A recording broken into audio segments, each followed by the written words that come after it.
दोस्तों आदाब। जनचौक के इस मंच पर आपका स्वागत है। मैं हूं यूसुफ केमानी और हम लोग आज सीबीआई और ईडी के छापों को लेकर बात करने वाले हैं।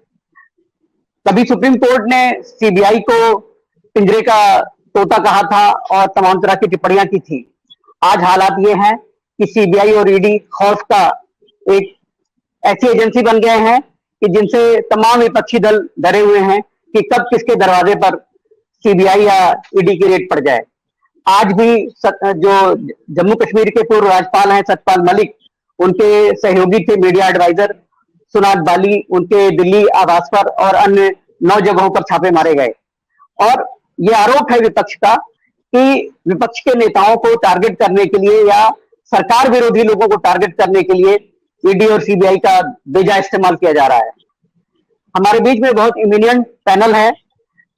हमारे साथ पूर्व आईपीएस और हरियाणा के एडीजीपी रहे और बीएसएफ के डीजी रहे और हैदराबाद पुलिस ट्रेनिंग के डायरेक्टर रहे विकास नारायण जी, विकास नारायण राय जी हैं और वरिष्ठ पत्रकार जयंत सिंह जी हैं। हमारे साथ मनीष शर्मा हैं, जिनको अभी हाल ही में एटीएस ने बनारस से उठाया था और मनीष शर्मा जी पे तमाम तरह की जांचियां की गई उनके ऊपर और वो बुनकरों और दलितों का आंदोलन चलाते हैं बनारस में। तो मनीष शर्मा जी से आप इसी भी सुनेंगे, लेकिन शुरुआत मैं विकास जी से शुरू करना चाहूंगा कि देश में जो आंकड़ा आया है ईडी और सीबीआई के छापों का, जो कोर्ट में बताया गया कि 2013-14 में 209 जगह जांच एजेंसियों ने छापे मारे थे और वो टाइम था जब यूपीए की सरकार थी। और जब 2014 में मोदी जी प्रधानमंत्री बन गए तो उसके बाद इनकी संख्या बढ़ गई और 2020-21 में 981 लोगों को टारगेट किया गया, जिसमें 95% विपक्ष के लोग थे। और 2021-22 में यह आंकड़ा बढ़कर 1180 छापों का पहुंच गया। तो इस तरह से ये संख्या बढ़ती चली जा रही है और विपक्ष के लोग निशाने पर हैं।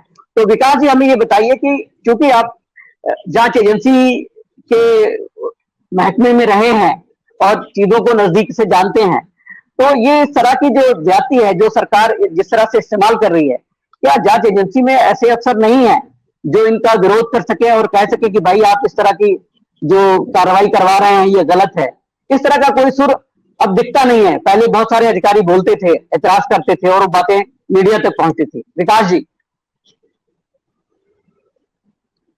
भाई, जांच एजेंसी का काफी डिस्कशन होता है और जो जांच एजेंसी को कंट्रोल करते हैं उनका भी काफी डिस्कशन होता है।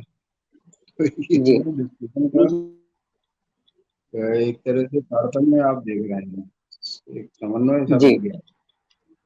जो उन्हें कंट्रोल करते हैं वो एक डायरेक्शन में या एक न्यूज से उनको काम करने चाहते हैं कि वो काम करें और वो उस पर मोबिलाइज कर रहे हैं। हो ये तो है, काफी आरोप लग रहे हैं कि सब पॉलिटिकली मोटिवेटेड हो रहा है। और उसका मैं ये नहीं कहता कि जिन पे छापे मारे जा रहे हैं वो गलत हैं या सब लोग हैं, क्योंकि इसमें जो एक्ट है, जो लीगल पोजीशन है, वो काफी वाइड है।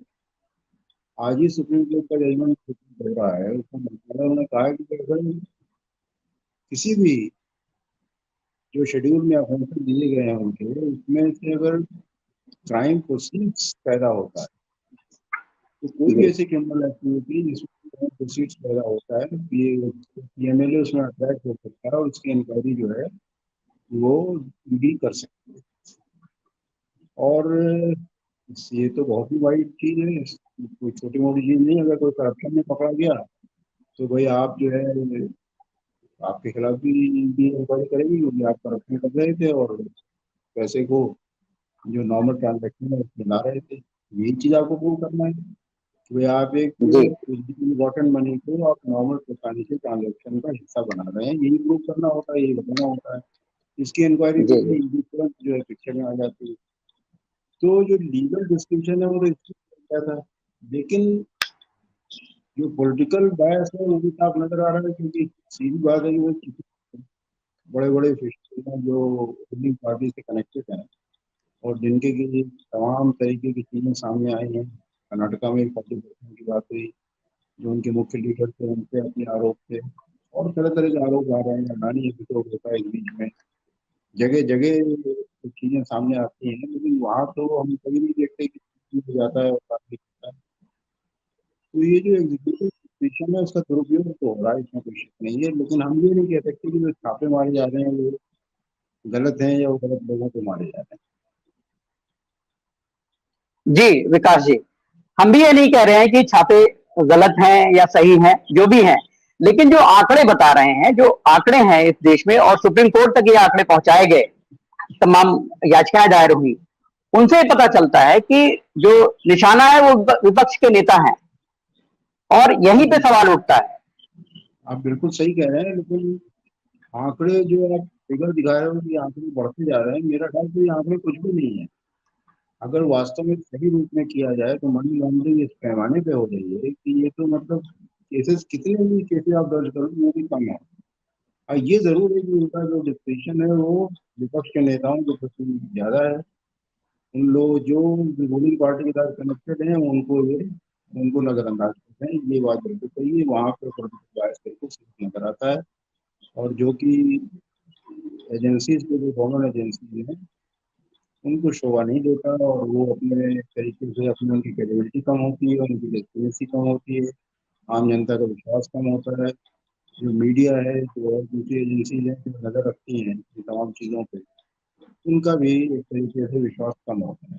तो ये अपने पैर में कुल्हाड़ी मारने वाली बात जी जी बिल्कुल सही कहा आपने।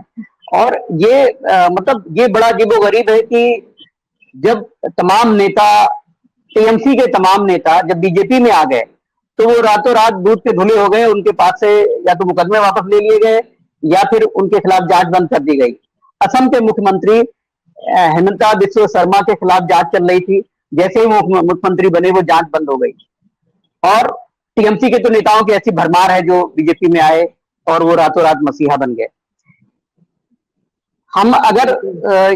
जो एटीएस है या दूसरी जो छोटी एजेंसियां हैं, जो स्टेट की एजेंसियां हैं, उनकी बात करें तो यूपी में ही हमारे जो मुख्यमंत्री हैं योगी आदित्यनाथ, उन्होंने अपने खिलाफ केस ही वापस ले लिया।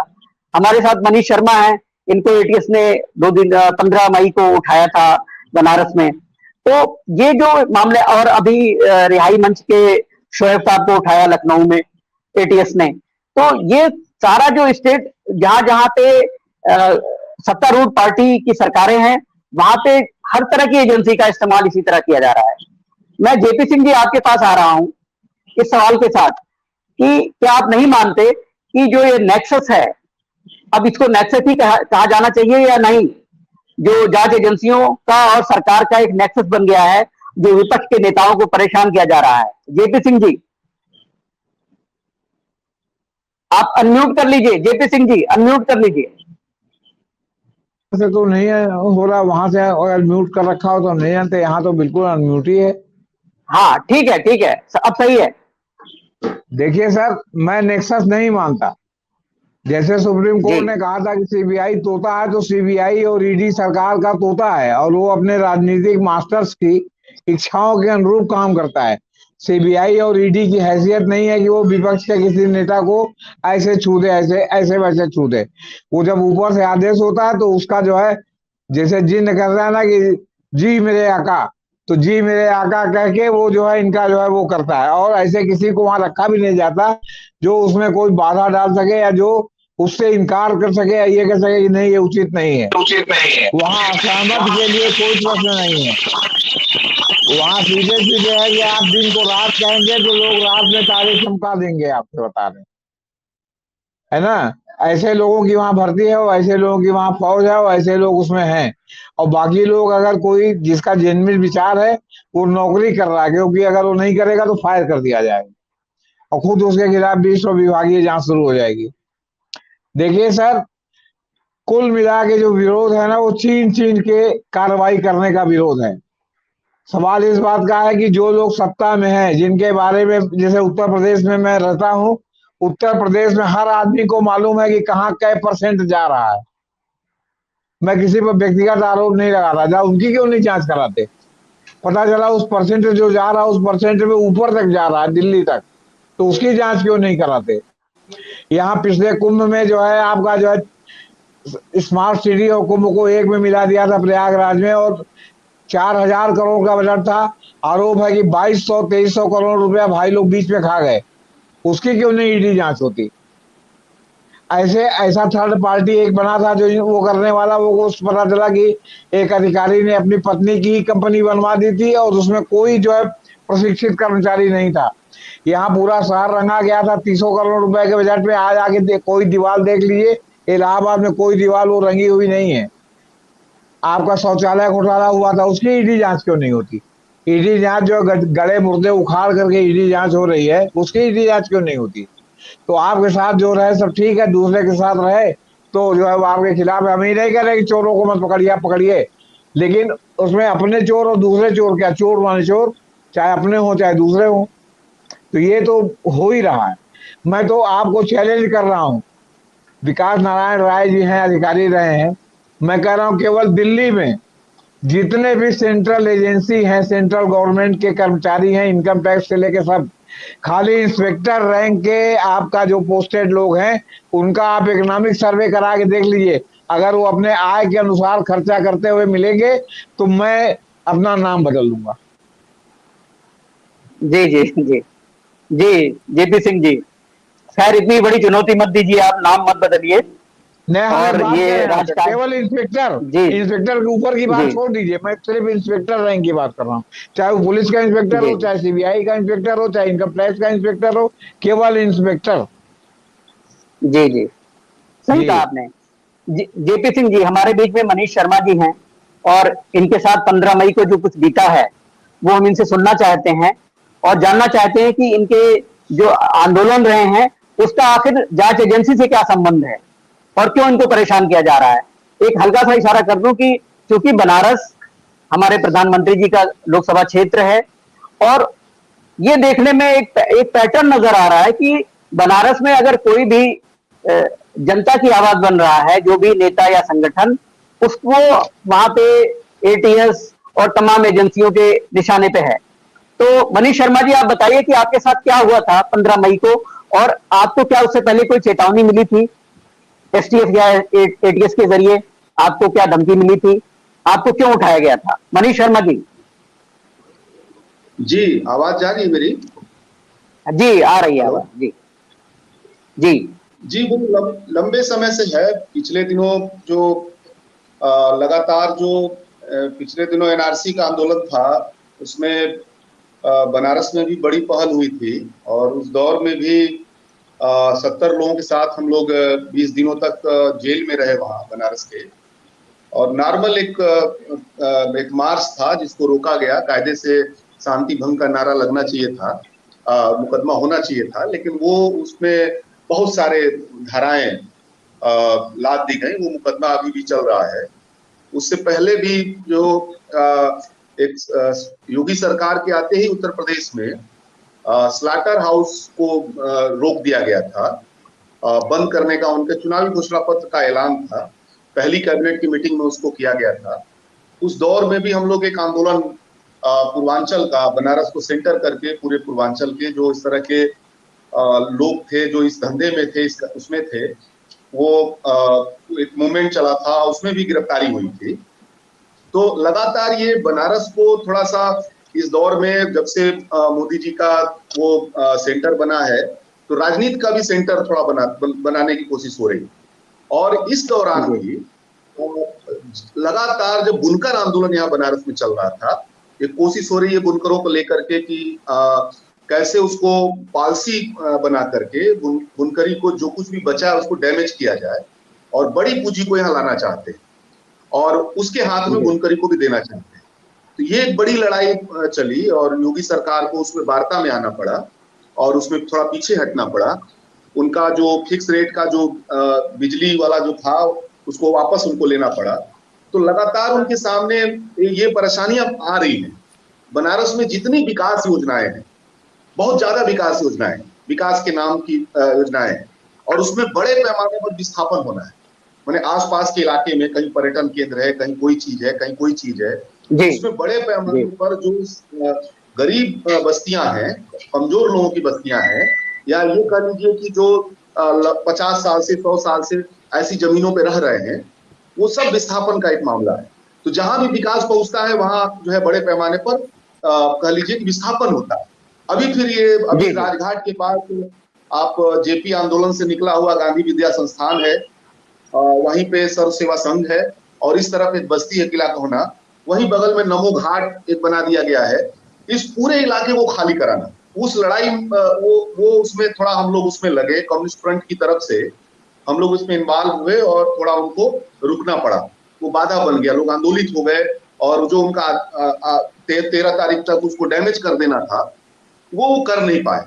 तो उनको ये लग रहा है कि जो बड़ी बड़ी जो पॉलिटिकल फोर्सेज हैं वो इन सवालों पे जब नहीं बोल रही हैं, उनको मैंने चुप करा दिया है, उनको इस पे सामने आने से रोक दिया है, उनको हमने एक तरह से उनके अंदर एक भय पैदा कर दिया है, खास करके इस तरह के क्वेश्चन पे जिसका दलित समाज से रिश्ता हो, माइनॉरिटी से रिश्ता हो, गरीब समाज से रिश्ता हो, इन प्रश्नों पे जब सारी पॉलिटिकल फोर्सेज को हमने अगर रोक दिया है, ऐसे में कुछ लोग आ करके और हमारी योजनाओं में बहुत ज्यादा वो कर रहे हैं। तो एक तो उनका तो मनीष जी 15 मई को क्या हुआ आपके साथ, क्या हुआ था 15 मई को? वो बिना कोई वारंट के, बिना कोई सूचना के उन्होंने कचहरी के पास पीडब्ल्यूडी है और वहां से उन्होंने चौतरफा 20 लोगों ने जो है अचानक से मुझको घेर लिया और ले गए। टीएस के लोग थे और वो सादी वर्दी में थे लोग, सादी वर्दी में थे, सादी वर्दी में थे सारे लोग सादी वर्दी में थे और दर्जन भर लोग थे और एक 4 व्हीलर से और 2 व्हीलर से थे और अचानक उन्होंने पीडब्ल्यूडी के पास जो है उठाया और 3:30 बजे के आसपास उठाया और लगभग हमको लगता है कि मैं वहां लड़ता रहा कि हमारा ये राइट आप कैसे छीन सकते हैं, सूचना आपको देना चाहिए था, आपको घर को सूचना देना होगा। हमने ये भी कहा कि नहीं, उन्होंने वजह क्या बताई आपको ले जाने के बाद उन्होंने वजह क्या बताई? जी मैं बता रहा हूँ, उन्होंने सूचना देना था, वो कोई वजह नहीं बता रहे थे, वो लगातार कोशिश कर रहे थे कि आप ये माइनॉरिटी में आप क्यों काम कर रहे हैं, ये वो लगातार यही सब चीज कह रहे थे जो मैं आपको बता रहा हूँ। ये जो आप राजघाट में आंदोलन चल रहा है, हर जगह क्यों आप पहुंच जा रहे हैं, ये बुनकर आंदोलन जो आप चला रहे थे क्यों चला रहे हैं आप, ये जो विकास योजनाएं हैं उसमें आप बाधा क्यों बन रहे हैं, ये जो माइनॉरिटी के अंदर जो है आप जाकर के लोगों को भड़का रहे हैं, आप माने मुस्लिम समाज के बीच में उनके राइट्स को लेकर के आप हम लोग आंदोलन चला रहे हैं, उसको भड़काना बोल रहे हैं और आपको कि आप अगर नहीं मानेंगे तो आप जो है हम तो ये देख रहे हैं कि आपको एक तरह से पीएफआई की मदद आप कर रहे हैं, यहाँ तक वो हमको बोल रहे थे और 10:30 बजे तक उन्होंने अपना रखा और फिर उसके बाद उन्होंने सूचना दी, अगले दिन फिर बुलाया और फिर 7-8 घंटे तक उन्होंने वही रटी रटाई बातें पूरे 2 दिनों तक एक तरह से मानसिक प्रताड़ना जितना कर सकते थे, जिस लेवल पे कर सकते थे, और उनकी पूरी कोशिश केंद्रित इसे पे थी जिसकी बात मैं पहले कह रहा था कि इन आंदोलनों से पीछे हटिए, माइनॉरिटी पे के सवालों पे कम बोलिए, विकास योजनाओं में बाधा कम बनिए, ये नट मुसहर समाज जिन जमीनों पर बसे उनकी लड़ाई को रोकिए, ये पूरा उनका संदर्भ था। एटीएस ऐसे बोल रही है, आप ये समझिए कि एटीएस एक तरह से कितना सचेत ढंग से पॉलिटिकल हथियार के बतौर, सरकार की पॉलिटिकल हथियार के बतौर ये सारी कार्रवाइयां हो रही हैं। और आप देखिएगा कि लखनऊ में जो गिरफ्तारी हुई है उनकी वकील साहब की, जो शोएब साहब जी, शोएब साहब बनारस में मेरी गिरफ्तारी हुई है। तो उनका ये कहना है कि माइनॉरिटी के अंदर के लोगों को तो टारगेट करेंगे, लेकिन माइनॉरिटी के अंदर कोई उसको डेमोक्रेटाइज करने का उसके अंदर जो काम करेगा वो भी टारगेट होगा। शोएब साहब की गिरफ्तारी, जो हम लोगों की गिरफ्तारी है, इस तरह से पकड़ना है, उसके पीछे ये भी है, वो कहना चाहते हैं कि केवल एक तो माइनॉरिटी को और उसके अंदर जो काम करने वाले लोग हैं, उसको डेमोक्रेटाइज करने वाले लोग हैं, उनको कट्टरता की तरफ जाने से रोक करके उनको आंदोलनों की तरफ संवैधानिक तरीके से, डेमोक्रेटिक तरीके से धरना प्रदर्शन अपने अधिकारों के लिए लड़ने की तरफ ले आने की जो कोशिश करेगा, वो ये नहीं चाहते हैं। वो ये चाहते हैं कि उनका भय अपने चरम सीमा पे जाए और वो नकारात्मक दिशा में बढ़े, वो नकारात्मक कार्रवाइयों की तरफ बढ़े। सरकार की मंशा इसी में उसकी सफलता है और इसलिए हम जैसे लोग उसमें बाधा बने। जी, शुक्रिया मनीष जी, बहुत बहुत शुक्रिया। और आपकी गिरफ्तारी और आपके साथ जो कुछ हुआ है ये बताता है कि हमारे प्रधानमंत्री जी के लोकसभा क्षेत्र में कोई भी आंदोलन, जन आंदोलन खास तौर से, वो न चलने पाए या वो कोई आवाज ना बन सके आम जनता की, इसकी पूरी कोशिश की जा रही है। ये आपकी गिरफ्तारी बताती है। और यही लखनऊ में भी हुआ था जो आपने जिक्र किया जिसका। हमारे बीच में 2 और मेहमान जुड़े हुए हैं। बॉम्बे से डॉक्टर संजय कांबले जो आम आदमी पार्टी से जुड़े हुए हैं और किसान आंदोलन से भी जुड़े रहे हैं। संजय जी, आपका बहुत बहुत स्वागत है। हमारे बीच में राजनीतिक एडिटर हम हेमंत अत्री जी जुड़े हुए हैं और इनकी नजर रहती है बहुत जबरदस्त तमाम विषयों पर। तो इन 2 मेहमानों का और स्वागत करता हूं मैं। हम लोग बात कर रहे थे, डॉक्टर संजय कांबले आपसे मैं मुखातिब हो रहा हूं। हम लोग बात कर रहे हैं कि किस तरह से सीबीआई और ईडी का दुरुपयोग किया जा रहा है और जो आंकड़े हैं वो बता रहे हैं। हम किसी भी एजेंसी को ये नहीं कहते कि आप जांच मत कीजिए या आप जांच नहीं कर सकते हैं, लेकिन जब जांच एजेंसियां विपक्ष के नेताओं को टारगेट करती हैं तब तमाम सवाल बनते हैं। क्योंकि आप आम आदमी पार्टी से हैं और आपकी पार्टी के दिल्ली में तमाम नेताओं पर कार्रवाई की है सीबीआई ने, ईडी ने। आपके जो डिप्टी सीएम रहे मनीष सिसोदिया वो जेल में बंद हैं, सत्येंद्र जैन जेल में बंद हैं। हम इनको कोई क्लीन चिट नहीं दे रहे हैं। हम ये नहीं कह रहे हैं कि ये दूध के धुले हैं या ये पाक साफ हैं, इनके ऊपर कार्रवाई ना की जाए, ये हमारा विषय नहीं है। हम सिर्फ ये देख रहे हैं कि जब आप सत्ता में आए और आपने अपने लोगों के खिलाफ जांच बंद की और विपक्ष के नेताओं को टारगेट किया, तो आखिर ये क्या है डॉक्टर संजय जी? देखिए सर, सीबीआई और ईडी इनका काम क्या है? सीबीआई जो है ये भ्रष्टाचार के खिलाफ काम करनी चाहिए और ईडी जो है वो काला धन जब्त करना चाहिए या काला धन देश में वापस लाना चाहिए। लेकिन आजकल क्या हो रहा है कि सीबीआई और ईडी ये विपक्षी नेता पर फंदा कसने का काम ईडी और इस सीबीआई के इस्तेमाल करके हो रहा है। मैं आपको 2-3 एग्जाम्पल देता हूँ कि यहाँ जो एमपी में जो श्री कमलनाथ मुख्यमंत्री है उनके खिलाफ जिनकी अनबन होती थी, ऋषि कुमार शुक्ला, उनको डायरेक्टर बनाया सीबीआई। संजय जी, आपका सिग्नल चला गया लगता है। कोई बात। राय साहब, हम आपकी तरफ आ रहे हैं दोबारा से। अभी आपने सारी बातें सुनी, मनीष शर्मा जी की बातें सुनी और संजय भी कुछ कह रहे थे, उससे पहले जेपी सिंह जी ने भी कहा। तो हमें अच्छा, आप चलिए, कहीं से आवाज आ रही है, बंद कर लीजिए प्लीज।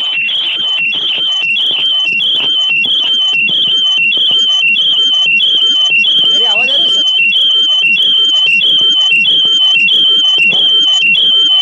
डिस्टर्बेंस हो रहा है। हेलो, मेरी आवाज आ रही है सर? मैं ये बताने जा रहा था कि हाल ही में कर्नाटक चुनाव हो गया। कर्नाटक में डी शिव कुमार जो कांग्रेस के चीफ थे, उन्होंने श्री बोम्मई सीएम इनके खिलाफ 40% पे सीएम ऐसा करके एक आंदोलन चलाया। उसके तहत कर्नाटक में कांग्रेस को जीत हासिल हुई। तो उनको गिराने के लिए गुजरात लॉबी ने क्या किया कि प्रवीण सूद करके एक आईपीएस से उनको अभी डायरेक्टर सीबीआई का बनाया। तो इसका मतलब ऐसा है कि ये लोग सीबीआई का और ईडी का इस्तेमाल करके विपक्षी नेता पर फंदा कसने का काम कर रहे हैं। और ये पूरी देश की जनता जानती है कि ये जो इस्तेमाल हो रहा है और बीजेपी और मोदी जी जो कर रहे हैं, इसकी सब जनता ने दखल ली। जैसा कर्नाटक में हो रहा है, कर्नाटक में उनको सबक दिया, वैसे अन्य स्टेट में देने का पूरेपूर जनता मन बना चुकी है। और आने वाले चुनाव में ये साफ साफ नजर आएगा कि बीजेपी के खिलाफ जनमत भारी तरह से सामने आ जाएगा और जनता अपना फैसला सुना देगी। बहुत शुक्रिया संजय कांबले जी। विकास जी, हम आपकी तरफ आ रहे हैं। ये जो अभी मनीष शर्मा ने अपनी बातें बताई और संजय कांबले जी ने अपनी बातें बताई, जेपी सिंह जी भी बोले, और कुल मिलाके जो लब्बुलुआब है ये यही है कि मौजूदा जो सरकार है उसके समय में सीबीआई और ईडी का सबसे ज्यादा इस्तेमाल हो रहा है। और कहीं ना कहीं ये जो नेक्सस है ये मतलब इसको नेक्सस कहा जाना चाहिए या नहीं कहा जाना चाहिए, ये आप बेहतर बताएंगे हमें। लेकिन ये एक आम जनता की नजर से अगर देखें तो ये नेक्सस ही है, जांच एजेंसियों का और सरकार का। लेकिन ये भी है कि आप जांच करने के लिए हम मना नहीं कर सकते किसी को, किसी भी एजेंसी को, उनका अपना काम है और वो करेंगे। लेकिन जिस मकसद के लिए इन लोगों को बनाया गया था, सीबीआई और ईडी को, क्या उस मकसद से ये भटक गए हैं? राय साहब, अपने मकसद से सीबीआई और ईडी भटक गए हैं?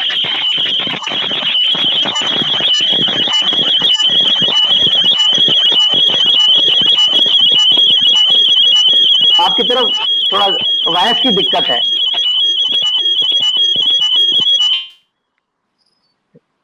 आपकी तरफ वॉइस की दिक्कत है शायद।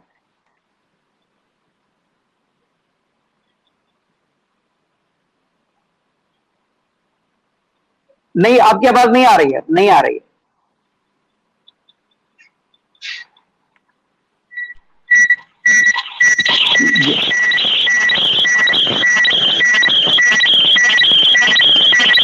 नहीं, आवाज में दिक्कत है।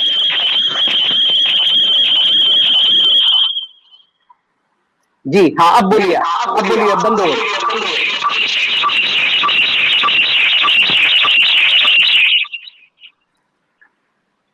अभी ठीक है? जी हाँ, अब ठीक है, जी बोलिए।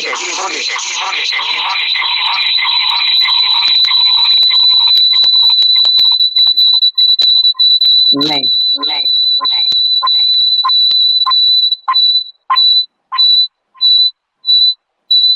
Anyway, अगर मेरी आवाज आ रही है चलिए बंद कीजिए, माइक बंद कीजिए। हेमंत, मैं आपकी तरफ आ रहा हूँ। हेमंत अत्री जी, आप थोड़ा देर से जुड़े थे। हम लोग जो चर्चा कर रहे हैं वो यही चर्चा कर रहे हैं कि जो सीबीआई है और ईडी है उसका जो इस्तेमाल हो रहा है, और आंकड़े जो बता रहे हैं, जो वो आंकड़े सुप्रीम कोर्ट तक भी पहुंचे, वो इशारा कर रहे हैं साफ साफ कि सिर्फ और सिर्फ विपक्षी नेता टारगेट किए जा रहे हैं। हम और ये फिर से दोहराया जा रहा है। विकास जी बंद कर दीजिए माइक, माइक बंद कर दीजिए। हाँ, तो उससे जो पता चल रहा है कि जो संख्या है इनकी वो 95% तक सीबीआई और ईडी का दुरुपयोग अब मौजूदा समय में हो रहा है। जैसे मैंने पहले भी कहा कि हम किसी एजेंसी को जांच के लिए मना नहीं कर सकते, ये नहीं कह सकते कि आप जांच मत कीजिए, चाहे वो विपक्ष हो या सत्ता पक्ष हो। लेकिन आखिर विपक्ष ही क्यों? हेमंत अत्री जी। देखिए यूसुफ जी, जो कोई भी एजेंसी है देश की, वो एक साधन है। उसका प्रयोग या दुरुपयोग, सदुपयोग या दुरुपयोग, उसका काम यूज करना या दुरुपयोग करना वो सत्ता का काम है। दुर्भाग्य से 1984 के बाद 2014 में पहली बार इस देश में पूर्ण बहुमत की एक सरकार आई और जिसने तमाम सबज बाग दिखा करके सारी चीजें की। आज का जो ताजा उदाहरण केवल आप देखेंगे और उसके बाद हम बात करेंगे। सत्यपाल मलिक जी बीजेपी ने गवर्नर लगाए थे, 4 राज्यों में रहे, 5 साल की टर्म, 4 राज्यों के अंदर उन्होंने समय गुजारा। उन्होंने आरोप लगाए, गंभीर आरोप लगाए। एक आरएसएस के जो सबसे बड़े नेताओं में से एक है और दूसरा अनिल अंबानी। अनिल अंबानी कौन है, आरएसएस के नेता कौन है, सबको पता है। और वो आरोप उन्होंने करीब 5-6 महीने पहले लगाए थे। मैं केवल ये जानना चाहता हूं कि क्या आज तक सीबीआई ने उन दोनों को, अनिल अंबानी को या उस नेता को, बीजेपी आरएसएस के नेता को, केवल पूछताछ के लिए नोटिस भी दिया क्या? नहीं दिया। और आज सीबीआई कहां पहुंची? जो सत्यपाल मलिक के जो प्राइवेट सेक्रेटरी थे और जो श्रीनगर में भी नहीं पोस्टेड थे, वो दिल्ली में काम देखते थे, मिस्टर राणा, के.एस. राणा। और दूसरे थे उनके एक मीडिया एडवाइजर जो अनपेड थे, जो पैसे नहीं लेते थे जम्मू कश्मीर सरकार से, वो वॉलंटरी काम करते थे, जो मुझे बताया गया। और तीसरा और सबसे गंभीर बात, जो मलिक साहब की बुआ की लड़की है, कजन, वो अमेरिका से आई थी अभी 6 महीने बाद। वो कभी भी राजभवन में गई भी नहीं, कश्मीर श्रीनगर में कभी राजभवन में नहीं गई। उन तीनों से सीबीआई पूछताछ कर रही थी। 2 बार मलिक साहब से पूछताछ की। समझ में आता है कंप्लेंटेंट है, बहुत सारे क्लैरिफिकेशन चाहिए होते हैं, बात समझ में आती है। लेकिन क्या उन्होंने अभी तक भी आरएसएस के जो वो प्रमुख नेता है और अनिल अंबानी से कोई नोटिस दिया? नहीं दिया। आज जब मैंने सत्यपाल मलिक को फोन किया अभी शाम को आपके शो बनाने से पहले, तो वो इतने निरीह दिख रहे थे। उन्होंने कहा कि यार विरोध, वैचारिक विरोध या मतभेद कोई भी बात है वो मेरे साथ है, मेरे स्टाफ का तो कोई लेना देना नहीं था इस पूरे मामले से। उनको किस तरीके से सीबीआई हरास कर रही है। उन्होंने बताया कि मेरे जो स्टाफ है, जो मिस्टर राणा है, उनके दोनों फोन ले गए सीबीआई वाले, उनका जो वीडियो एडवाइजर है उसका फोन ले गए, उनकी बुआ की बेटी के साथ ये किया। सवाल यूसुफ जी ये है ही नहीं, सवाल इसे थोड़ा सा लार्जर है। एजेंसियां और इनका जो मैंडेट है ये किस चीज के लिए बनी है सारी की सारी। आप मेरे से सारे समझदार हैं, सारे सब चीजें समझते हैं। मैं तो केवल एक बात कहना चाहता हूं, इनका कन्विक्शन रेट क्या है जरा वो उठा के देख लीजिए 2014 के बाद का। उससे पहले भी कोई बहुत महान नहीं होगा, लेकिन 2014 के बाद का एक तो कन्विक्शन रेट देखा जाना चाहिए। जैसे मैं ईडी का देख रहा था पीछे, बहुत ही भयावह। कल सुप्रीम कोर्ट ने बड़ी महत्वपूर्ण टिप्पणी की, छत्तीसगढ़ का कोई मामला था सुप्रीम कोर्ट में। उन्होंने ईडी को एक तरीके से चेतावनी कहिए या आगाह किया कहिए, जो भी सभ्य शब्द है, कि आप डराने का काम छोड़ दीजिए। छत्तीसगढ़ के बारे में उन्होंने कहा, और किसी अखबार टीवी चैनल पे उसकी कोई बात है नहीं। ईडी के जो डायरेक्टर हैं उनको कितनी एक्सटेंशंस मिल चुकी हैं, वो इतने इंडिस्पेंसिबल हो चुके हैं कि अगर उनकी सरकार, उनको अगर रिटायर हो गए, कोई और आदमी आ गया, तो एफएटीएफ में भारत सरकार की नाक कट जाएगी। ऐसा हमारे जो अटॉर्नी जनरल है वो सुप्रीम कोर्ट को बताते हैं कि वो वर्क इन प्रोग्रेस है, और अगर इनको चेंज कर दिया तो दिक्कत हो जाएगी। ये एक उदाहरण दे रहा हूं मैं, जो कल सुप्रीम कोर्ट की बात। उसके बाद आप एनसीबी का देख लीजिए, नारकोटिक्स कंट्रोल ब्यूरो, जो महाराष्ट्र के अंदर जो झंडे बंधे, और जो गोदी मीडिया ने और तमाम सिस्टम ने जिस तरीके से शाहरुख खान के बेटे का मेडिकल तक नहीं कराया गया, उसके पास कोई रिकवरी नहीं हुई, सारी चीज, और 25 करोड़ रुपए की एक तरीके से रैंसम कहिए आप, मैं तो इसको रैंसम ही कहूंगा। और उस केस में भी जो कंसर्न आदमी था, रीजनल डायरेक्टर, उसके खिलाफ पर्चा दर्ज करने में सीबीआई को 2 साल लग गए। ये क्या है यूसुफ जी, इसको बिटवीन द लाइन्स देखिए। ये ऐसे नहीं है, इतना आसान नहीं है, ये साधारण नहीं है। जो मुझे लगता है सीबीआई और ईडी बहुत ही कॉम्पिटेंट एजेंसीज हैं, और अगर उनको फ्री हैंड दिया जाए तो वो कुछ भी करने में और निकाल के लाने में सक्षम है। सवाल ये है कि क्या आप उनसे करवाना चाहते हैं और क्या करवाना चाहते हैं। आज की तारीख में अगर आपको ध्यान हो, राय साहब बहुत सीनियर अफसर रहे हैं हरियाणा पुलिस में। ये जो सीबीआई और ईडी जो मुझे लगते हैं ना, इनका कोई भी एक्शन ऐसा नहीं है पिछले 10 साल में, 9 साल में, जिसको आप फोर्स ही नहीं कर सकते। आज कोई घटना होती है पूरे देश में, कोई पॉलिटिकल, तो आप कोई भी समझदार आदमी, पत्रकार होना जरूरी नहीं है, कोई भी अफसर भी, कोई भी आम आदमी ये बता सकता है कि कल सीबीआई और ईडी क्या करेंगी। आप उसको अपने आप कैलकुलेट कर सकते हैं कि अब यहाँ पर ये होने वाला है, चुनाव आएगा तो वहां रेड होंगी, इनकम टैक्स जाएगा, ये होगा, ये सारी चीजें आप समझ सकते हैं, सोच सकते हैं। इसका कारण क्या है? ये जो सीबीआई नाम की एजेंसी थी, हमारी प्रीमियर एजेंसी थी, इसको एक बात फेमसली कोट किया था सुप्रीम कोर्ट ने कि ये तोता है जो पिंजरे में बंद है। वो बड़ा फेमस कोट है। और उसके बाद सीबीआई बड़ी बेचारी बुलबुलाई थी, लेकिन क्या करे, वो सरकारी एजेंसी, कुछ कर नहीं सकते। आज मैं जब ये पढ़ रहा था सीबीआई के सारे काम, तो मुझे तो इससे भी ज्यादा गंभीर बात लगती है। राय साहब ने देखे हैं थानेदार कैसे होते हैं, एसपी कैसे होते हैं, इन्होंने सब एसपी से बाद सब चीजें देखी।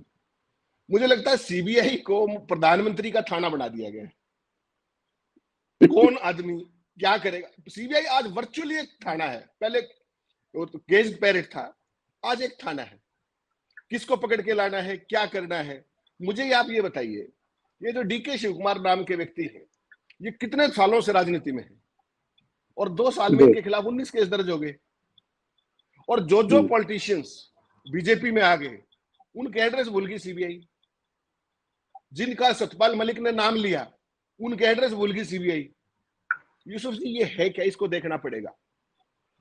और इसकी जो जेनेसिस है वो यहां नहीं है जो आप देख रहे हैं, इसकी जेनेसिस कहीं और है। और अगर आप मुझे 2 मिनट देंगे तो I want to explain viewers. बिल्कुल। ये जो देश का संविधान और जो एजेंसियों का जो मैंडेट है, आपने एजेंसियां बढ़ाई बाद में समय के साथ साथ, लेकिन जो पुलिस एक्ट इस देश का है वो अंग्रेजों का बनाया हुआ है। उसी के बाद सारी निकलती है, एनसीबी भी वहीं से आती है, ईडी की भी पावर्स वहीं से ड्रा होती है, मैंडेट अलग अलग हो सकते हैं, उनका जो बेसिक चीज है वो वहां से शुरू होती है। जो 1861 का पुलिस एक्ट है, क्या वो बदल दिया हमने? कितना बदल दिया? अंग्रेजों का जो पुलिस एक्ट था यूसुफ जी, वो शासन करने के लिए था। और जब आप 1947 में आजाद हुए, यहां पर लोकतांत्रिक शासन प्रणाली अपनाई गई। उसका अर्थ होता है कि लोगों की सेवा की जानी है, लोगों के प्रतिनिधियों द्वारा। अब आपकी जो व्यवस्था है, जो आपका तंत्र है, वो तो शासन करने वाला है, और आप करना चाहते हैं सेवा। क्या ये संभव है? जो इस देश की पुलिस की ट्रेनिंग है, क्या वो सेवा की ट्रेनिंग है क्या? सीबीआई में कौन लोग हैं? सीबीआई का अपना काडर तो बहुत थोड़ा है, सारी स्टेट्स के डेपुटेशन से अफसर आते हैं, कर्मचारी भी आते हैं। जी ऐसे ईडी में है, तमाम जगह पे, सारी एजेंसीज के अंदर। जब ये देश आजाद हुआ था, नेहरू जी बहुत सख्त खिलाफ थे अंग्रेजों की ब्यूरोक्रेसी के, because they considered themselves to be blue blooded. आज जब आप आईएएस में सिलेक्ट होकर, ऑल इंडिया सर्विसेज में जाके सिलेक्ट होके जाते हैं ट्रेनिंग एकेडमीज में, आपको पहला शब्द सिखाया जाता है कि you are people with blue blood, आप औरों से अलग हैं, and you are born to govern. This country is not about to be governed, this democracy is about to serve. ये एक बेसिक कंट्राडिक्शन है यूसुफ जी हमारे पूरे मैंडेट के अंदर, पहली बात। दूसरी बात, ब्यूरोक्रेट्स को जब नेहरू जी उस सिस्टम को बंद करना चाहते थे तो सरदार पटेल प्रिवेल किए, उन्होंने कहा नहीं, ये स्टील फ्रेम है। उनकी अपनी एक, हर आदमी का नजरिया होता है, नेहरू जी ने उनकी बात मान ली क्योंकि देश के गृह मंत्री थे, मजबूत थे, उनके मित्र थे और वेल इंटेंशनड भी थे, उनकी इच्छाएं सदिच्छाएं थी। उस टाइम ये तो कोई बात थी नहीं कि हम क्या प्रयोग करेंगे, दुरुपयोग करेंगे, जो भी करेंगे। हुआ क्या वक्त के साथ, जो ऑल इंडिया सर्विसेज, आज आप पूरे देश में देखिए सारा तंत्र तहस नहस हो गया यार। सबसे पहले हम अपनी ही बात करें, मीडिया भी तहस नहस हो गया। We are now not a watch dog, we are a lap dog and we are a part of the government propaganda. I have no hesitation in saying सो।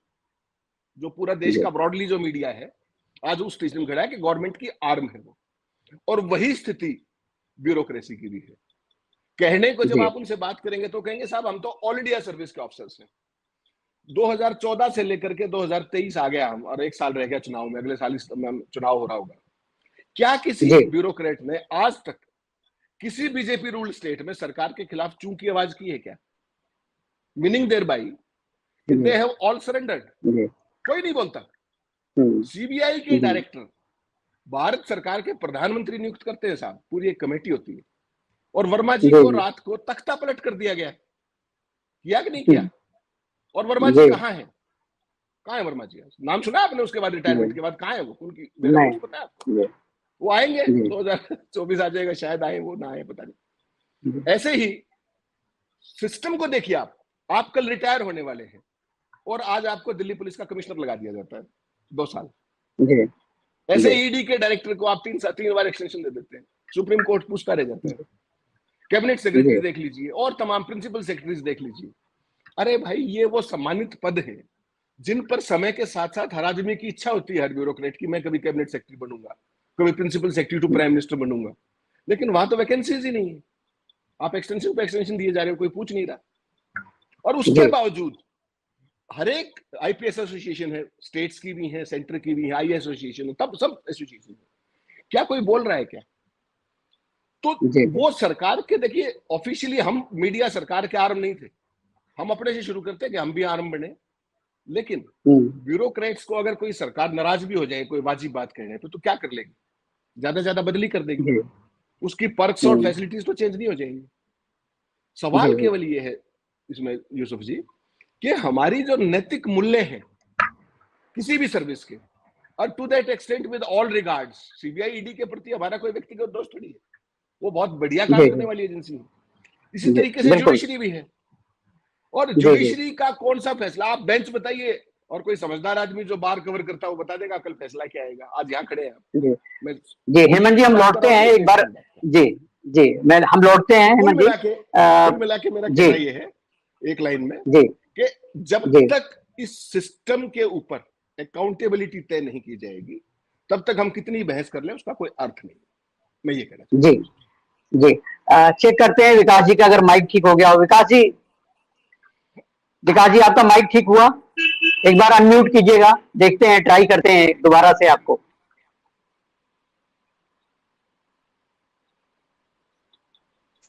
जी विकास जी नहीं, अभी भी नहीं बोल पा रहे हैं। कोई बात नहीं, बंद कर लीजिए, म्यूट कर लीजिए। जी संजय जी, आप कहना चाहते हैं कुछ? अनम्यूट कीजिए, अनम्यूट। जी जैसे कि सीबीआई और ईडी का हम लोग बात करें, मेरा भी एक सवाल था कि जब कोई सरकार के खिलाफ कुछ बात करता है, जैसे कि सत्यपाल मलिक जी ने सरकार पे आरोप लगाए, मोदी जी पे आरोप लगाए, उनकी कोई जांच नहीं हो रही है। जो अडानी का जो इतना बड़ा घोटाला आया, उसके ऊपर कोई जांच नहीं कर रहा है। मतलब जो एक्चुअल करना चाहिए वो हमारी संस्थाएं कुछ कर नहीं रही है, और केवल विरोधियों का गला दबाने के लिए या विरोधियों को चुप करने के लिए ये सब इस्तेमाल कर रही है।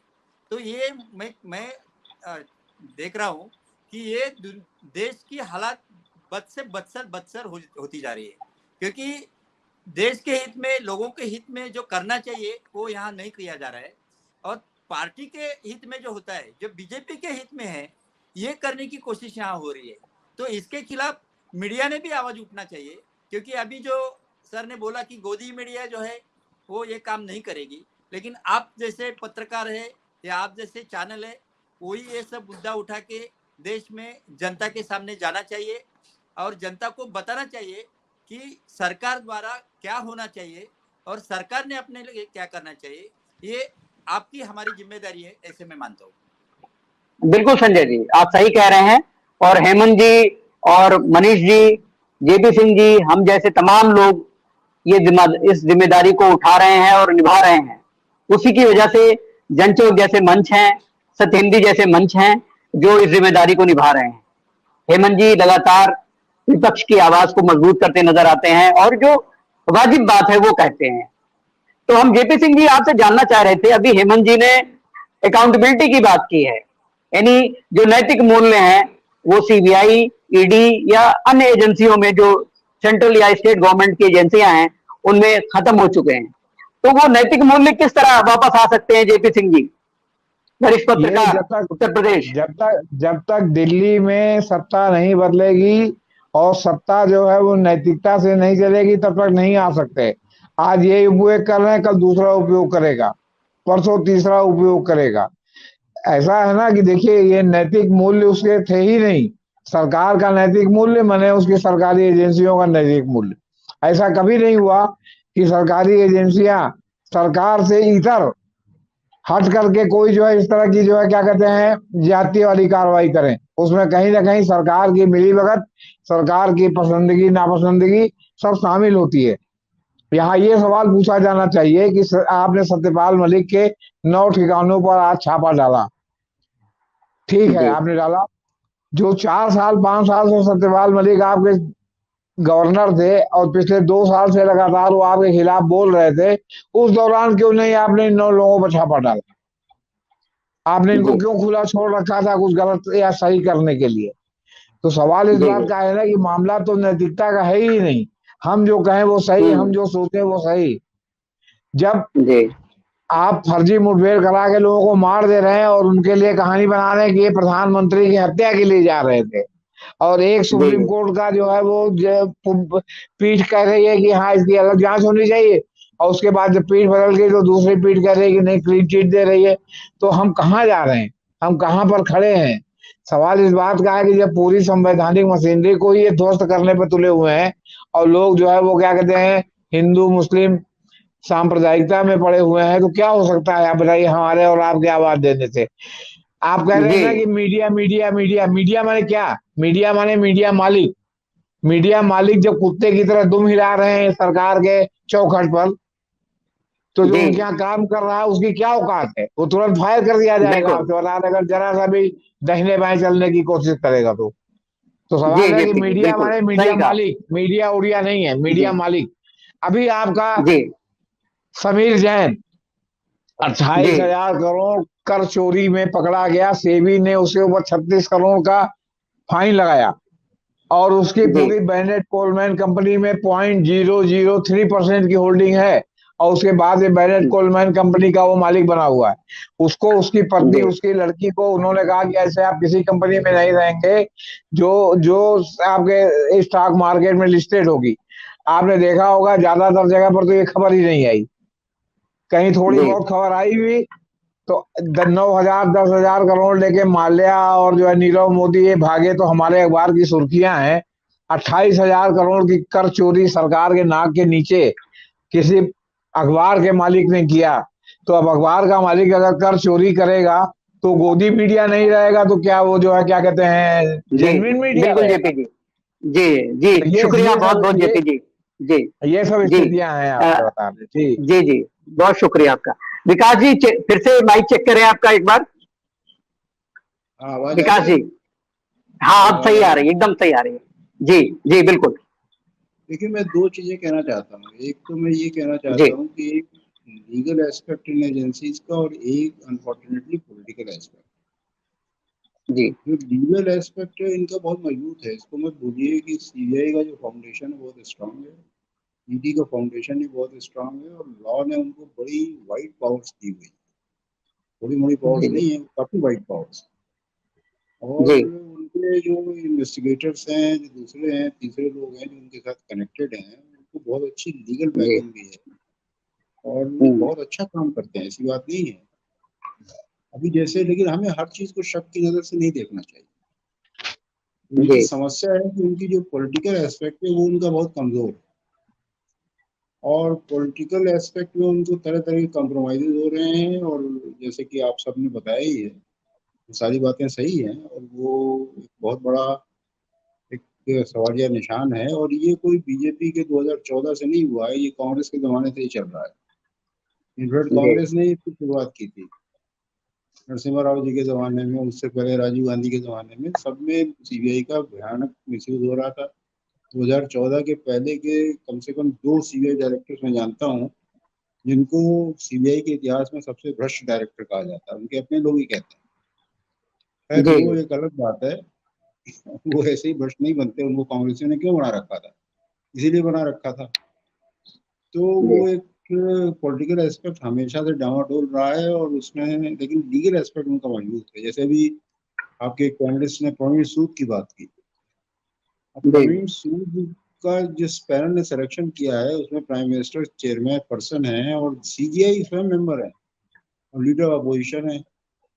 जो एलिजिबल ऑफिसर थे हिंदुस्तान भर में, उसमें 3 सीनियर मोस्ट का पैनल बनाया जाता है। 3 सीनियर मोस्ट में जी प्रवीण सूद नंबर 1 थे। जब नंबर 1 थे तो उनको आप किस आधार पर रिजेक्ट करेंगे? जब उनकी सारी एसीआर सही है, उनका सभी कुछ सही है, तो आप किस आधार पर रिजेक्ट करेंगे? कम से कम सीजीआई तो नहीं सपोर्ट करेंगे। सीजीआई ने सपोर्ट किया और वो बन गए। अब ये अलग बात है, किस्मत से वो डीजी कर्नाटका थे उस समय, और कर्नाटका में काफी चीजें हो रही हैं जहाँ की पुलिस का रोल क्वेश्चनेबल रहा है। लेकिन वहां मैं जी फिर कह रहा हूँ कि जो उनका लीगल एस्पेक्ट है वहाँ उनका कमजोर नहीं है, उनका जो पॉलिटिकल जो इंटरफेस है वो उनको कमजोर करता है। और यही चीज आपको सारी एजेंसी में मिलेगी, क्योंकि पॉलिटिकल हमारा एक इस समय जो ग्रुप रूल कर रहा है, या क्लिक जो रूल कर रहा है, या पार्टी जो रूल कर रही है, वो इलेक्शन टू इलेक्शन चल रही है। मतलब वो पूरी तरीके से ऑल आउट इलेक्शन जीतने के मूड में रहती है, और इसके लिए जितनी तरीके से वो पॉलिटिकली मैनिपुलेट कर सकती है मैनिपुलेट करती है। तो वो थोड़ा ज़्यादा एग्रेसिव एग्रेसिव नज़र आते हैं, और वो काफ़ी उनका डिपेंडेंस इन एजेंसीज पे होता है। आप सबके काफ़ी उदाहरण दिए हैं, उसमें मुझे कोई और ऐड करने की ज़रूरत नहीं है। और अभी जी जो हेमंत अत्री जी ने कहा वो भी बिल्कुल सही बात है कि भाई आप एक कॉन्स्टिट्यूशन तो ले आए डेमोक्रेटिक, बड़ा अच्छा कॉन्स्टिट्यूशन ले आए, बड़े अच्छे अच्छे डेमोक्रेटिक लीडर्स थे, लेकिन आपने जो उस कॉन्स्टिट्यूशन को चलाने के लिए जो एडमिनिस्ट्रेटिव मशीनरी है, वो एडमिनिस्ट्रेटिव मशीनरी तो कॉलोनियल ही रखी है, आज तक वही रखी हुई है। उसी में थोड़ा बहुत आप फेरबदल कर लेते हैं यहाँ वहाँ। अब पुलिस एक्ट 1861 के बदल दिए गए, तमाम स्टेट्स ने अपने पुलिस एक्ट बना लिए, लेकिन वो भी घूम जी फिर करके बात तो वही आती है। मतलब हम डेमोक्रेटिक गवर्नेंस पे नहीं गए। डेमोक्रेटिक गवर्नेंस में जो प्रोटोकॉल होते हैं वो सिटीजन को मजबूत करते हैं, इसको याद रखिए। और कॉलोनियल जी एडमिनिस्ट्रेशन, या जो मतलब गुड गवर्नेंस जिसकी आप बात करते हैं, वहाँ जो प्रोटोकॉल होते हैं वो एडमिनिस्ट्रेशन को मजबूत करते हैं। जी आप कोई एक एक्ट बनाते हैं, आपने निर्भया एक्ट बनाया, तो निर्भया एक्ट ने जो लड़कियां परेशान हो रही हैं उनको थोड़ी मजबूत किया, वरना क्यों बैठी होती जंतर मंतर पे? आपने बिल्कुल मजबूत किसको किया? आपने अथॉरिटीज को मजबूत किया, उनके डिस्क्रिप्शन को मजबूत किया, और ये सोचा कि उनको मजबूत करने से न्याय ज्यादा जल्दी मिलेगा। ऐसा थोड़ी होता है। तो ये तो सबकी समस्या है। आपने जैसे कर्नाटका में कांग्रेस जीती है, एक में डाइवर्शन तो है, लेकिन एक नया पॉलिटिकल एक आप डिस्कोर्स लेके आए हो, थोड़ा लेफ्ट ऑफ द जी सेंटर हुए, थोड़ा उन्होंने सॉफ्ट हिंदुत्व को छोड़ा, एक मतलब नई इमेज के साथ आए हैं। लेकिन देखो पॉलिटिकल एजेंडा अपने उसके पैर नहीं होते, वो चलेगा कैसे? उसको एडमिनिस्ट्रेटिव एजेंडा मशीनरी चाहिए ना चलाने के लिए। आपका जी कॉन्स्टिट्यूशन कितना भी अच्छा हो, उसके पैर नहीं होते, पैर तो एडमिनिस्ट्रेशन के ही होते हैं। तो जब वो जी एडमिनिस्ट्रेटिव मशीनरी डेमोक्रेटिक नहीं आप बनाओगे तो आगे कैसे चलेगा? तो ये मैनिपुलेशन तो देखो चलते रहेंगे। सवाल ये है कि इन मैनिपुलेशंस को आप देखते रहिए और इनको लीगली आपको मीट करना पड़ेगा। तो पॉलिटिकल मैनिपुलेशन चलते रहेंगे और इसमें कोई एजेंसी अगर इंटरफेयर कर सकती है तो हायर कोर्ट्स ही कर सकती हैं आज के जमाने में। हाई कोर्ट्स कर सकती है, जी सुप्रीम कोर्ट कर सकती है। वो जहां तक करती है वहां तक वो ठीक हो जाता है, जहाँ वो जी चूक जाती है वहां रह जाता है। ये चल रहा है। जी जी जी जी जी। आपने सही कहा विकास जी। और मुझे याद है कि आपने ट्रिब्यून में और कई सारे अखबारों में पुलिस रिफॉर्म को लेके कई आर्टिकल भी लिखे हैं। और चूंकि आप हैदराबाद में पुलिस ट्रेनिंग इंस्टीट्यूट के डायरेक्टर भी आप रहे हैं, तो आपको नहीं लगता कि सरकार से तमाम राजनीतिक दल जिन पे बीत रही है, वो ये जब उनकी सरकार आए तो पुलिस रिफॉर्म की बात हो या पुलिस रिफॉर्म की बात की जाए। आप क्या कुछ कहना चाहेंगे इस पे, पुलिस रिफॉर्म के बारे में? मैं ये कहना चाहता हूँ कि पुलिस रिफॉर्म के नाम पे जो सारी बातें प्रपोज की जाती हैं और कही जाती हैं, इसको याद रखिए कि अगर वो पुलिस रिफॉर्म लागू हो गए तो आज से भी बदतर हालत होगी। क्योंकि वो पुलिस रिफॉर्म मजबूर किसको कर रहे हैं? मैं इस बात को जी बार जी बार कहता हूँ कि पुलिस रिफॉर्म जी जी मजबूत कर रहे हैं भाई, आईपीएस लॉबी को मजबूत कर रहे हैं। अगर पुलिस के रिफॉर्म्स की बात जी की जाए, आप हम्म अथॉरिटीज को मजबूत कर रहे हैं। आप उनको थोड़ी जी जी अकाउंटेबिलिटी के प्लेटफॉर्म्स तो बना रहे हैं, लेकिन अकाउंटेबिलिटी के प्लेटफॉर्म किसके बना रहे हैं? वो भी जो है जी जी चीफ मिनिस्ट्रीज के मुखिया होते हैं, लीडर अपोजिशन होते हैं, उन्हीं के नॉमिनेटेड लोग होते हैं वगैरह वगैरह। तो जी जी जब तक आप प्रोटोकॉल्स में, मेरी बात को ध्यान से सुनिए, जब तक आप अपने लीगल प्रोटोकॉल्स को डेमोक्रेटाइज नहीं करेंगे, यानी लीगल प्रोटोकॉल्स जो है एम्पावर करें सिटीजन को, अथॉरिटी को एम्पावर जी ना जी करें, जब तक आप इस स्टेज जी पे नहीं जाएंगे तब तक जो है आप कुछ भी कर लीजिए, कोई फायदा नहीं होने वाला है।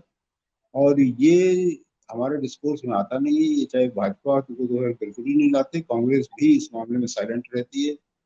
उनको बहुत जी मौके मिले थे, आगे भी उन्होंने तमाम प्रोमिस किए हैं, लेकिन उन्होंने कभी नहीं कहा कि हम एडमिनिस्ट्रेशन को डेमोक्रेटाइजेशन करेंगे। एडमिनिस्ट्रेशन का आपके डेमोक्रेटाइज होने से एडमिनिस्ट्रेशन डेमोक्रेटाइज नहीं होता, इसको आपको समझना चाहिए। आपके जो भी जी जी पॉलिटिकल एजेंडा है वो लोगों तक तभी पहुंचेगा जब आप एडमिनिस्ट्रेशन को डेमोक्रेटाइज करेंगे। नहीं करोगे जी तो उसकी मर्जी है, उसका डिस्क्रिप्शन है, वो जो दे सकता है देगा, नहीं दे सकता नहीं देगा। वो जैसे किसी ने, जेपी सिंह साहब ने कहा कि साहब सभी जो है बियॉन्ड मीन्स रह रहे हैं, वो सही इसीलिए रह रहे हैं क्योंकि उनके पास डिस्क्रिप्शन बहुत है। और उस डिस्क्रिप्शन हम्म से इतना ज्यादा डिस्क्रिप्शन है कि मतलब वो बिल्कुल ही चीजों के प्रति आंखें मूंद भी सकते हैं और आंखें खोल के देख भी सकते हैं। तो ये जी डिस्कशन खत्म होना चाहिए ना। आप इस डिस्कशन को जब तक खत्म नहीं जी करेंगे तब तक ये डिस्कशन की पावर जो है, मतलब सीधी बात है कि आपको सिटीजन को एम्पावर करना है, अथॉरिटी को एम्पावर नहीं करना है। हमारा उल्टा हो रहा है। हर एक्ट जो नया बनाते हैं, हर जो लॉ नया लाते हैं, हर नियम जो बनाते हैं, हम उसमें अथॉरिटी को और एम्पावर कर देते हैं। जब आप उसको एम्पावर करते चले जाएंगे तो वो जाएंगे, वो और भी अपना डिस्कशन में अपनी तानाशाही दिखाएगा और फिर उसकी मर्जी है, वो जैसे भी मर्जी वैसे बर्ताव करे। और फिर पॉलिटिकल जी नेक्सस उसका हो गया अगर, तो फिर तो जो हम आज दशा देख रहे हैं वही देखिएगा। जी। बहुत शुक्रिया विकास जी आपका। जेपी सिंह जी, आप कुछ कहना चाह रहे थे? जेपी सिंह जी, जी अनम्यूट कीजिए, आप अनम्यूट कीजिए, अनम्यूट कर लीजिए। जी बोलिए। फिर अनम्यूट कर लिया आपने, फिर से अनम्यूट कर लिया, फिर अनम्यूट करिए फिर से। हाँ बोलिए। नहीं नहीं, आप बंद कर रहे हैं, माइक को बंद कर रहे हैं, आप खोलिए माइक को। हाँ अब मैं ये बोलिए। कह रहा था कि राय साहब ने बहुत अच्छी बात कही कि इसमें कोर्ट कुछ कर सकता है, लेकिन कोर्ट अगर कुछ करने की कोशिश करता है तो तुरंत जो हमारे पॉलिटिकल बॉसेस हैं वो कहने लगते हैं कि कोर्ट सरकार चलाने की कोशिश कर रहा है, और कहता है कि आप अपने न्याय तक सीमित रखिए और सरकार चलाने का दायित्व चुने हुए लोगों पर छोड़िए। अभी आपने देखा होगा कि पिछले साल 1.5 साल से कानून मंत्री इसी को लेके भौंक रहे हैं। जी जी, तो कोर्ट का भी सही कहा आपने। हस्तक्षेप इनको बर्दाश्त नहीं है। और फिर कोर्ट में जो 90% अपने लोगों को भर्ती कर देते हैं वो इन्हीं के चश्मे से चीजों को देखते हैं। देखिए आपको बता जी रहे, जी वर्षों पहले जो मानवाधिकार का काम है, वर्षों पहले डीके बसु वाले में जो सुप्रीम कोर्ट ने निर्देश दिया था, उसमें उत्तर प्रदेश में उन्होंने जस्टिस अखिल बिहारी श्रीवास्तव की अध्यक्षता में एक कमेटी बनाई थी जो उन मामलों को जी देखेगी जो डीके बसु के उल्लंघन वाले मामलों को। और अटल बिहारी श्रीवास्तव जो है वो पूरे उत्तर प्रदेश में लगे घूमने और थाने थाने जाने लगे। तमाम थानेदार पकड़ लिए गए जो अनावश्यक रूप से 5-5 दिन, 7-7 दिन, 10-10 दिन से बिना किसी आरोप के लोगों को थाने में लाके पकड़ की तरह बैठाए रहते थे। और अंत में उनकी कमेटी खत्म कर दी गई, उसको मानवाधिकार में विलय कर दिया गया। मानवाधिकार में शिकायत करते रहे, किसी थाने की कोई कार्रवाई नहीं। जी जेपी सिंह जी, बहुत शुक्रिया आपका। मनीष, मैं आपसे एक लाइन में ये पूछना चाहता हूं कि आपके साथ जो कुछ बीता है और खासकर प्रधानमंत्री जी के क्षेत्र में आप तमाम मानवाधिकार और जन आंदोलन चला रहे हैं, तो क्या आपका विश्वास डिगा तो नहीं है? आप अपने जो आगे आंदोलन की रूपरेखा है उससे पीछे तो नहीं हटेंगे डर की वजह से? मनीष जी। जी मैं असल में संक्षेप में कहिएगा, समय हमारा खत्म हो रहा है। जी आ रही है, आवाज आ रही है। जी जी देखिए मेरे पीछे हटने का मसला नहीं है, क्योंकि वो जानते हैं इस तरह की कई बार 3-4 बार कार्रवाई हो चुकी है और हमारे संगठन को भी असल में इसके जरिए अन्य लोगों को मैसेज देना चाहते हैं।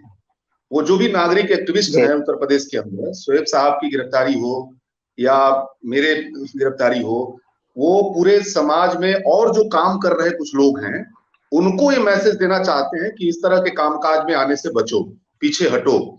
इसके जरिए वो एक दूसरे हिस्से को डराना चाहते हैं। वो यहाँ जानते हैं यहाँ के स्तर पे कि इनको डराया तो नहीं जा सकता है, लेकिन इनको परेशान करके अन्य जो काम करने वाले लोग हैं नागरिक समाज में, माइनॉरिटी के अंदर, दलित समाज के अंदर, कमजोर लोगों के पक्ष में, उनको दबाना चाहते हैं, उनको डराना चाहते हैं। हम लोगों को तो इस कार्रवाई से और ताकत मिली है, संघर्ष और तेज होगा। बहुत शुक्रिया मनीष जी, बहुत शुक्रिया। हेमंत जी, आप कुछ जोड़ना चाहेंगे? हेमंत अत्री जी। यूसुफ जी, इसमें जो अपने राय साहब ने जो बात कही, बहुत महत्वपूर्ण बात कही है और वही आज का नेट टेक अवे है कि जब तक आप कॉमन मैन को एम्पावर करने की बात नहीं करेंगे और अथॉरिटीज को ही एम्पावर करते जाएंगे, उसका परिणाम ये होगा जो आज सारा देश देख रहा है।